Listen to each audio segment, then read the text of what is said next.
E aí, branquitude, vamos tomar jeito? Vamos continuar então a falar sobre as questões raciais aqui no Brasil, a gente parar para pensar sobre como o, é, o ideal branco se estabeleceu, né? Que falam da supremacia branca. Porque, querendo ou não, por mais que a gente seja um país extremamente diverso em relação a cores, a questão étnico-racial, a gente tem sim um ideal, e esse ideal infelizmente continua sendo branco. Eu falo infelizmente porque não deveria ter esse ideal, né. Muito se fala, por exemplo, a gente fala tanto de raça, a gente fala, das pessoas negras, né, e as pessoas esquecem que pessoas brancas também são racializadas. A diferença é que a gente considera pessoas racializadas, as pessoas, assim como eu, negras, ou pessoas indígenas, ou pessoas amarelas, porque a gente parte de um princípio de que as pessoas brancas elas são o ponto ideal, elas são, né, esse ponto referencial, que continua até hoje, inclusive, né, a gente para pensar, né, os ideais de beleza, os ideais de pensamento, pensamento hegemônico é qual? O europeu, o eurocêntrico, né. Tanto é que tem um monte de gente que reproduz esses valores, inclusive, né, através de textos um tanto grosseiros contra algumas, figuras aí importantes que estão querendo quebrar com esse pensamento colonial. Claro, eu sei que é difícil, né, eu sei que é complicado entender, porque é muita coisa, a gente está soberbado de informações. Mas veja, a gente precisa dar um passo para trás e enxergar esses lugares de poder e de dominação que estão ligados às relações étnico-raciais aqui no Brasil. Antes de mais nada, eu vou pedir para vocês, né, se inscreverem no meu canal, curtam o vídeo aí, por gentileza. Meu nome é Pedro, o meu canal se chama este, é o meu apelido dentro das redes sociais. Espero que vocês estejam gostando da série de vídeos. Eu, assim, quero ah, agora continuar nesse clima de gravar na cozinha, porque eu acho que é um momento ótimo. Tô aqui esquentando o meu almoço, eu tenho aqui já uma couve, uma carne seca e abóbora. Enquanto isso, vou falar um pouco sobre, essas questões que, são muito pertinentes, estão atreladas às minhas vivências e também à minha pesquisa.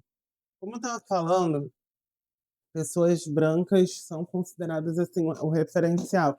Isso não é à toa, gente, a gente tem que lembrar que a gente teve todo um processo de dominação histórica feita por, pessoas vindas da Europa, né, que foram os colonizadores, em que eles implementaram tudo aquilo que eles acreditavam como verdade, eh, nas suas colônias, seja religião, seja pensamento, seja forma de agir, inclusive menosprezando essas populações que e até hoje a gente vê reflexos nisso, né, da ideia, como eu falei para vocês, de primitivismo, etcétera. O que acontece? Muitas pessoas não enxergam os privilégios de serem pessoas brancas e isso me incomoda um tanto, porque como eu já falei de algumas das minhas experiências pessoais, é é tudo, às vezes, muito mais complicado quando você é uma pessoa negra.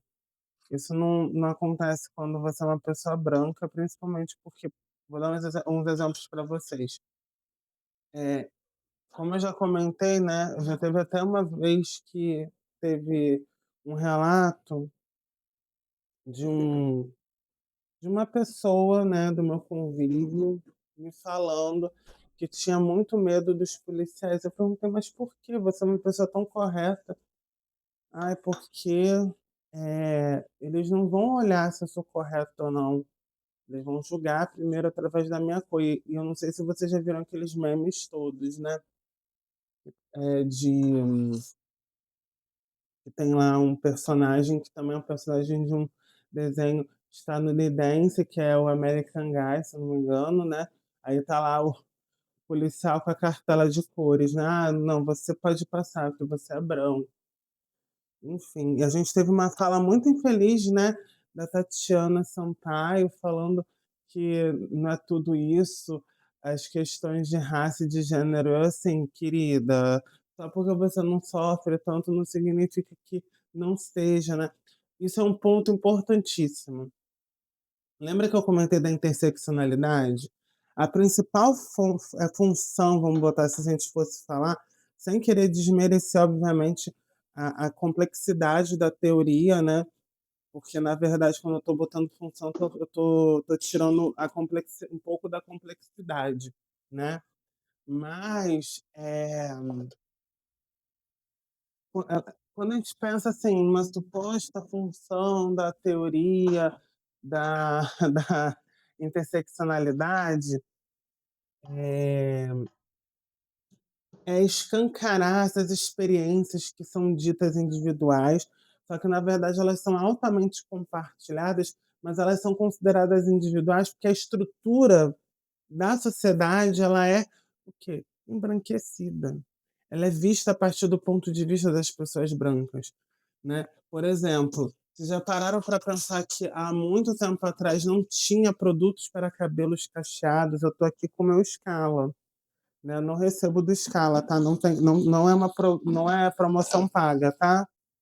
Eu tô falando que é a minha experiência mesmo com o Scala foi muito positiva. E, enfim, eu gosto muito dos produtos deles, né, deixa meu cabelo todo cacheadinho, vocês estão vendo? E aí e aí que acontece? Hoje a gente tem esses produtos e são bons produtos, antigamente não tinha. Tem um documentário, na verdade documentário não, desculpa, um curta que vocês vão amar, chamado Cabela. Nesse curta você tem, assim, muitas referências de coisas como, por exemplo, tem uma cena em que a moça mostra como o cabelo dela está associado a um bombril. Isso é super comum, infelizmente, né. Mas tem uma outra que é logo no início, que eu gosto muito, que é uma cena em que ela tá usando vários produtos, aí você tem lá várias marcas, você tem Colene, você tem um que é aquele potão coloridão, aí tem azeite, tem vinagre, porque são formas que a gente acreditou que estava hidratando o cabelo e cuidando ao longo da história. Coisas que, assim, não resolviam, não eram boas, porque você não tinha produtos específicos. Agora, os shampoos, eles sim foram feitos para pessoas brancas, os condicionadores, enfim, todos os produtos de beleza. Vou dar um outro exemplo, fotografia. Vocês sabiam que pessoas negras não saem bem nas fotos porque as câmeras elas foram pensadas para pessoas brancas? Sim, as câmeras, a forma como a câmera vai reagir em relação às todas as reações químicas para gerar a fotografia foram pensadas para pessoas brancas. Ah, mas não foi criada dentro do contexto europeu, é óbvio que tem que ser assim. Esse óbvio aí, ele é muito problemático. É o mesmo óbvio, por exemplo, que algumas pessoas falam do reconhecimento facial feito através dos algoritmos e de todas as tecnologias contemporâneas que não reconhecem pessoas negras com a mesma precisão que pessoas brancas. Vocês sabiam disso? Já repararam também que quando você usa algumas redes sociais digitais, como é o caso do X, corpos de pessoas negras são mutilados, cortados, né? Assim, de uma maneira muito esquisita. Você vê, por exemplo, o perfil da cantora Mary J. Blige, que eu adoro a Mary J. Blige. Corta a cabeça, fica o corpo, enquanto outras cantoras, que aí são cantoras brancas, como é o caso da Sabrina Carpenter, você tem o corpo todinho dela, perfeitinho, mostra o rosto, mesmo utilizando, assim, eh, a o mesmo padrão fotográfico, tá sorrindo, só que pode estar sorrindo, não vai mostrar o rosto, vai mostrar o corpo cortado, isso me incomoda demais. Mas enfim, continuando, deixa eu ver aqui, agora eu vou esquentar aqui no micro-ondas o arroz e o feijão, né, eu vou botar um tempinho. E, assim, eu acho que quando a gente para pensar nessas relações étnico-raciais e sobre esse privilégio branco, acho que o lugar que está mais escancarado são as relações de trabalho, né. Quando a gente pega ali dados, né, feitos, pelo IBGE e também por outras pesquisas, a gente sempre vê que, pessoas negras ganham menos do que pessoas brancas. "Ah, mas é porque historicamente você teve essa desigualdade que foi estabelecida e ba pi-pi-pi-pó-pó-pó". Me digam quantas pessoas negras que vocês conhecem que estão assumindo cargos de liderança em empresas? "Ah, mas é porque ainda não tem gente competente". Será que não tem? Veja bem, tem muitas pessoas negras que estão ganhando espaço, assim como eu, que já tenho meu doutorado, na verdade estou realizando meu estágio pós-doutoral. Eu trabalho no terceiro setor, recebo muitos elogios da minha pela minha competência, e mesmo sendo uma pessoa extremamente competente, é muito difícil entrar no mercado de trabalho, porque as pessoas elas não avaliam somente o seu currículo, porque se avaliassem o meu currículo, hoje eu tenho um currículo. Eles analisam muitos outros aspectos para além do currículo e também não são as competências, infelizmente. E aí a gente tem os lugares que as pessoas podem assumir. Lembram que eu comentei, eu não sei se vocês vão lembrar, mas teve um vídeo que eu falei, eu estava com o meu celular, manipulando meu celular enquanto estava fazendo uma compra dentro de uma loja, fui confundido com um vendedor. E aí a gente sabe muito bem quais são os lugares que as pessoas nos colocam. Porque veja, novamente, eu não estou ali menosprezando o lugar de um vendedor de loja, e sim entendendo como se dão as relações aqui no Brasil de poder e de hierarquia.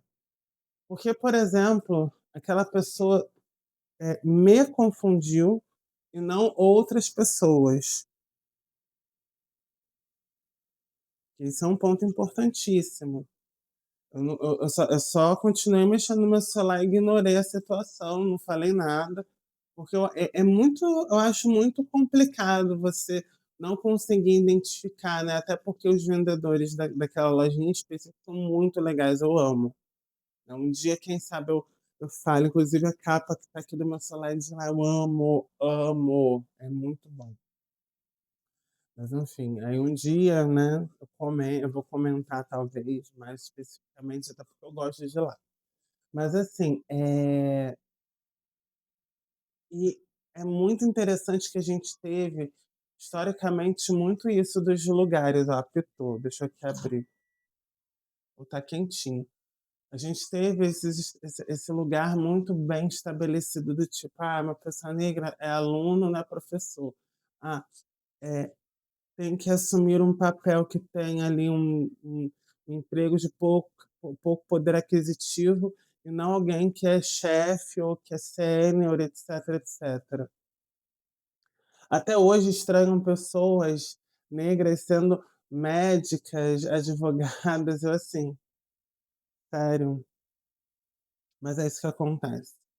E não é só um preconceito simples ou discriminação, é uma questão da forma como se estrutura dentro da sociedade, como as pessoas enxergam. Então, assim, a gente, para finalizar, né, o vídeo, a gente, além disso tudo, precisa sempre dar o dobro, o triplo, para mostrar que a gente é bom o suficiente e manter, às vezes, os nossos empregos, manter as nossas posições, e ainda assim não é o suficiente, porque quando você faz o melhor, se uma pessoa faz o básico, mas ela tem uma cor diferente, ela que é contratada, ela que é chamada no lugar.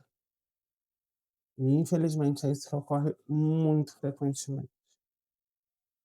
Bem, não queria terminar para baixo o vídeo, mas é importante a gente ter um pouco mais de consciência das coisas, como elas funcionam, tá bom? A gente se vê numa próxima oportunidade, ó. Bebam água, não se esqueçam de beber água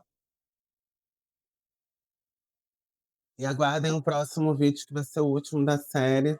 Prometo que eu vou arrasar, tá bom? Um forte abraço e até a próxima. Tchau, tchau.